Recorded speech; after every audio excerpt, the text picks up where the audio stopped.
David Watley. I am the CEO of Simutronics. So David, we're here to talk about your game, Galahad 3093. It's a mech game. So talk about how this game kind of came to being.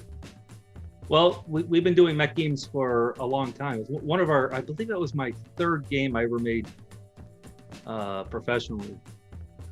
So in 1993, we created a game called Cyberstrike. This predates the internet. So this was an online game that existed on online services like CompuServe, Prodigy, AOL, Genie. The first place was Genie.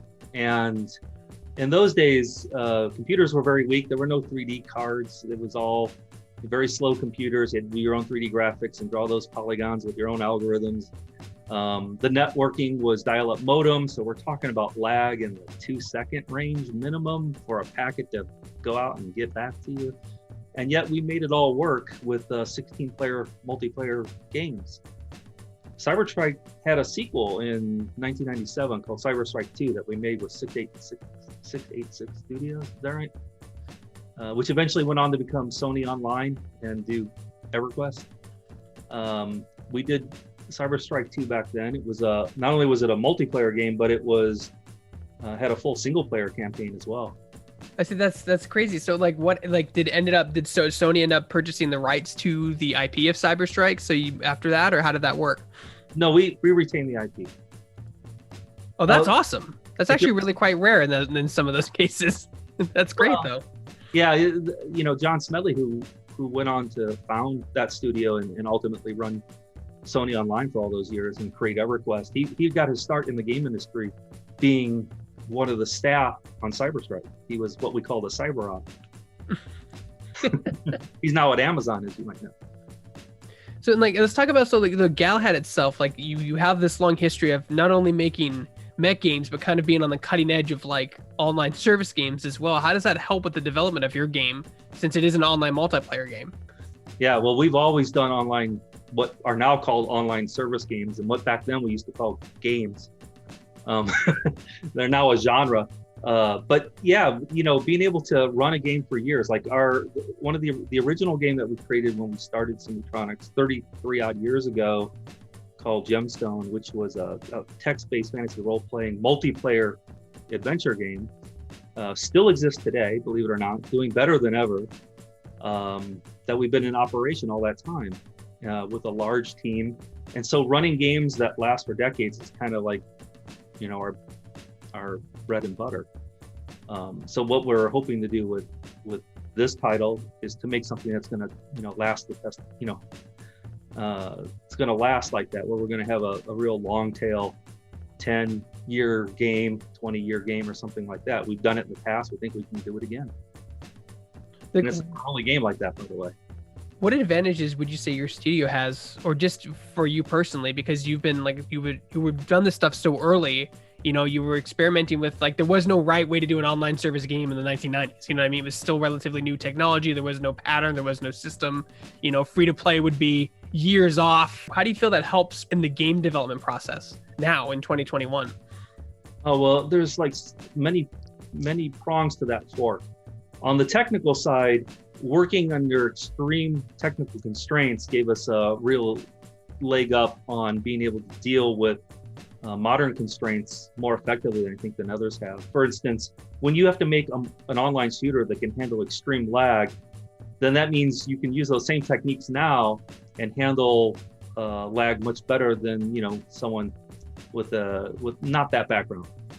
For example, we often run our servers across the pond. We set up servers in Frankfurt, play them from the States, where we're getting all of that over the pond lag in there, just to make sure that everything works as if you were running it down the street.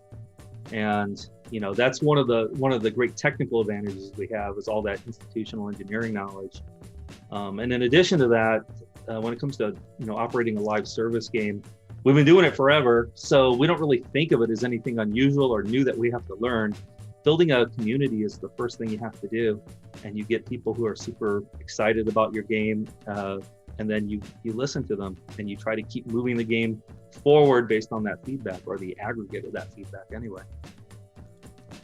That's got to be difficult in some cases because there's a lot of, I guess we'd call it like noise, you know, because you have a ton of data on your end of like, you know, obviously it's a customizable game with pilots, you call knights and different weapons, but you have all that data you can look at and be like, why is everyone taking this weapon? Oh, okay, we can fix that. But then sometimes you get people criticizing other weapons, but you're like, the data doesn't really say that it's broken, overpowered. So how do you separate that from like the noise of like the real constructive feedback from people who are just instantly knee-jerking to something they think is broken? I don't know how other people do it, but our approach to it is just to be really candid. Like, you know, a common reaction, someone might say, hey, I think XYZ is overpowered. And the reaction might be, oh, well, thank you for that feedback. I'll give that to our designers. And my reaction is, you're wrong. And here's why. Right. And what I found is that contrary to what you might think sometimes, or what standard operating procedure might be for customer service, people appreciate that. They appreciate someone who stands their ground and shows what they're trying to do before they just run around and change things based on one person's dissatisfaction. And really with this game, there is a great deal of variety because of the way we've designed it. So you end up tweaking out your mech tremendously. And so all the different ways you can tune it to adapt to your play style create for lots of space for people to think that something is overpowered or doesn't allow for this, that, or the other, when really they just don't understand the whole design space yet. The good news is that we don't have to say so much anymore. Now that we've been running betas, the player community that we have, and primarily this all happens in Discord, already knows how to answer these questions when someone brings them up. You know, they'll say, I don't understand X, Y, or Z, or how I'm supposed to do what I saw someone else do. And other people will help them understand how you do that. And it's worked out pretty well. And also data can also be strangely misleading. I do want to point that out. In this industry, in this game, and other games we've made, sometimes you can get data that will show you that, for instance, nobody's using a particular weapon. Therefore, something's wrong with the weapon. That could be one interpretation. It could be this: nobody has discovered the value of the weapon yet. And so what we sometimes see is someone will figure it out. Someone will take the time to figure out that weapon. You've seen it in other games like Apex Legends, right? Where it's like a weapon that's notoriously useless. And then one person figures out how to make it useful and suddenly it's all the rage. We got that same thing going on.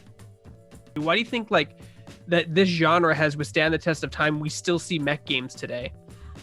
Why we still see them? I don't know. I think mech games are just inherently cool, because when you think about it, a mech is a terrible military weapon, right? Like the bipedal nature of them has no practical application compared to a tread-based tank, right? But it's cool and it's fun and it makes you very strong. And what feeling? And because basically you're just a giant piece of armor, but you still got legs, so you can walk, run, jump. In our case, rocket as well. And I think there's just something, this heavy metal destructive power of these things just is really fun. But I think how you do it is important. When we created our design for Galahad, there were we wanted to make a highly competitive multiplayer skill-based game, but one of the things that we wanted to make sure we avoided was, and now we're going to talk about age again, I apologize, but I love shooter games, but I can no longer play shooter games because I am 53 years old and I don't have the reflexes of a 14-year-old. I cannot go into Fortnite or Apex Legends and hold my own anymore. It's just go in there, get headshot here. What fun is that, right? But there are a lot of people like me who grew up on shooters and still want to play shooters. If only we had a place to go. And there's always going to be more of those people as people get older, right? So we're creating a game that has a high time to kill on it. And that makes a lot of sense when you're talking about a heavily armored monstrosity like this over here, right? And so there's no headshotting a mech, right? So that means that people can survive for a while. And then the game becomes more strategic, with the team, more tactical, more about maneuver, more about position and that sort of thing. And you can get out of hairy situations. When you're in a game where you can die because someone threw a knife from one spawn point to another to kill you, it's nothing inherently fair. And what exactly are you simulating with that kind of game? So we didn't want to make anything like that. We wanted to make something that had a much broader appeal. At the same time, the game is very skill-based. Someone who is very skillful will always beat someone who isn't, regardless of how they you know, they load out their mech, but you can always compensate for that with teamwork. Might be able to take you out, but he's not going to take you and your buddy out. See what I mean? So it's how you work together, and it's how you develop that skill over time. How have advances in technology, obviously huge advances since the 90s, opened up for you creatively when making Galahad? And are there any tools you would have loved to have in 1993 that you have access to now that you didn't have back then? Well, you know, when you spend all your time figuring out how to draw a polygon to screen, you don't have much to worry about making more cool weapons or whatever. Now we can afford to worry about that. Mostly, we use the Unity engine. Whenever you use an engine, you know, it gives you a great head start. You know, downside, of course, is that you're kind of trapped by whatever the engine's capabilities are and whatever bugs it may have. But the upside is that there's so much you don't have to worry about in terms of, you know, standing up the game. And it's worth noting that historically we made our own engine. We made Hero Engine, which was a multiplayer online engine. It's the one that was used to make Star Wars: The Old Republic, for example. And we did that for many years. I sold that division off in 2009, I believe it was. So we know how to create our own engines, but at this point, I think just using a really powerful engine like Unity or Unreal is just the obvious way to go at this point.